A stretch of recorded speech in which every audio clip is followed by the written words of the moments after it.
Sir ಹೇಳಿ ಏನ್ ಸಮಸ್ಯೆ? ಸರ್ ಸಮಸ್ಯೆ ಏನಿಲ್ಲ ಸರ್, ನೋಡಿ ಇಲ್ಲಿ ಮೋರಿನ ಹೈಟ್ ಮಾಡಿ ಇಕ್ಕಿದ್ದಾರೆ. ಈ ಕಡೆಯಿಂದ ಕಾರ್ ಆ ಕಡೆ ಹೋಗಲ್ಲ, ಮತ್ತೆ ಈ ಕಡೆಯಿಂದ ನಮ್ಗೆ ವಾಟರ್ ಲೈನ್ ಇನ್ನೊಂದು ಲೈನ್ ಹಾಕಿಲ್ಲ. ನಮಗೆ ನೀರು ಕುಡಿಯೋ ನೀರು ಸಮಸ್ಯೆ ಆಗ್ಬಿಟ್ಟಿದೆ. 1 ವರ್ಷದಿಂದ ನೀರು ಹೊಡ್ಸ್ಕೊಂತೀವಿ, ಟ್ಯಾಂಕರ್ ನೀರುಗಳು. ಮತ್ತೆ ಈಗ ರೋಡ್ ಬೇರೆ ತೆಗಿತಾ ಇದ್ದಾರೆ, ನೋಡಿದ್ರೆ ಬಂದು ಆಳ 2 ಅಡಿ ಆಳ ತೆಗಿತಾ ಇದ್ದಾರೆ, 3 ಅಡಿ ಆಳ ತೆಗಿತಾ ಇದ್ದಾರೆ.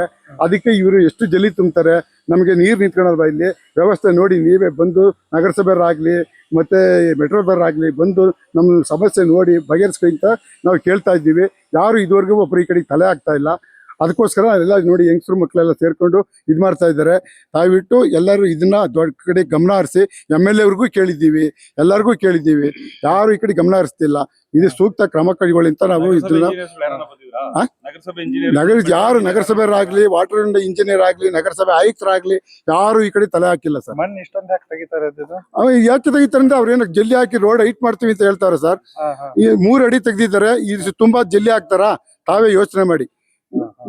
ನಗರಸಭೆ ಬಂದು ಯೋಚನೆ ಮಾಡ್ಲಿ, ಎಲ್ಲ ಮಾಡಿ 3 ಅಡಿ ಇಷ್ಟು ಹೈಟ್ ತುಂಬ್ತಾರ ಜಲ್ಲಿನ? ಆಗತ್ತ ಅವ್ರ ಕೈನಲ್ಲಿ? ನಮಗೆ ನೀರು ನಿಂತ್ಕೊಳಲ್ವಾ ಇಲ್ಲಿ? ಸೂಕ್ತ ಕ್ರಮ ಕೈಗೊಳ್ಳಿ ಅಂತ ಬಿಟ್ಟು ನಾವು ಇದಕ್ಕೆ ಎಲ್ಲಾರು ನೋಡಿ, ಜನಗಳು ಯಂಗ್ಸ್ರು ಮಕ್ಕಳೆಲ್ಲ ಬಂದು ಸೇರ್ಕೊಂಡಿದ್ದಾರೆ. ಬಂದು ನೋಡಿ ಇದನ್ನ ಪರಿಶೀಲನೆ ಮಾಡಿ. 1 ಮಂತ್ 2 ಮಂತ್ ಇಂದ ನೀರಿಲ್ಲ ನಮ್ಗೆ. ಅದಕ್ಕೆ ಮುಂಚಿದ ನಮಗೆ ನೀರಿಲ್ಲ. 1 ವರ್ಷದಿಂದ ಟ್ಯಾಂಕರ್ಗಳು ನೀರು ಹೊಡ್ಸ್ಕೊಂತ ಇದೀವಿ. ನೀರು ಹೇಳಿದ್ರೆ ಅದೇ ಪೈಪ್ ಹಾಕ್ಬೇಕು, ಬೋರಲ್ಲಿ ನೀರಿಲ್ಲ, ಅದ್ರಲ್ಲಿ ನೀರಿಲ್ಲ, ಇದ್ರಲ್ಲಿ ನೀರಿಲ್ಲ, ಹೊಸ ಬೋರ್ ಹಾಕ್ಸೋಣ, ನೋಡೋಣ, ಮಾಡೋಣ ಈ ಕಥೆ ಹೇಳ್ತಾರೆ. ವಾಟರ್ ಮ್ಯಾನ್ಗಳು ಕೇಳಿದ್ರೆ 3 ತಿಂಗಳು ನೀವು ಏನು ಪ್ರಯತ್ನ ಬಿದ್ರು ನಿಮಗೆ ನೀರು ಕೊಡಲ್ಲ ಅಂತ ಹೇಳಿ ವಾಟರ್ ಮ್ಯಾನ್ಗಳು ಹೇಳ್ತಾರೆ. ಯಾರು ಮಾತು ಕೇಳೋಣ ನಾವ್ ಹೇಳಿ?